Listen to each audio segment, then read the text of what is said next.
indikasyon na gumagana ang demokrasya.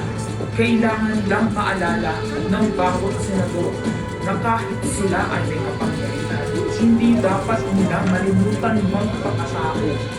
Sa kabila ng lahat ng problema, pinakamababang halaga ng piso sa kasaysayan, mataas na bilihin at gasolina, kawalan ng trabaho, halos wala ng makain, nagpapakamatay na mga War to defend. Maraming salamat po.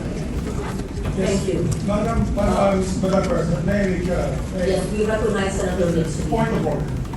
Madam President, point of order. Under Section 93, 94, 95 of the Parliamentary Acts and Language, I just want to point out that the video that the lady senator presented was obviously opinionated, a propaganda tool, right? It's should be stricken off the record, Madam President. And it's unparliamentary. We've seen videos presenting evidence on issues that are taken up on the floor.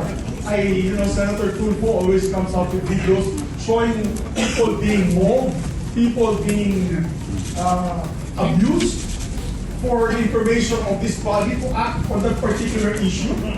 But to come up with an opinionated piece like that, ganun klaseng video na propaganda, na sowing intrigue. Kasi ako, Madam President, hindi naman ako sang-ayon sa people's charter change. I was the first one in this institution who fought that kind of move with the PI. And all of us together, kami lahat, for the first time in the history of the Senate, 24 senators tumayo dyan at pinasapo natin yung Contra People's Initiative, the Fake People's Initiative.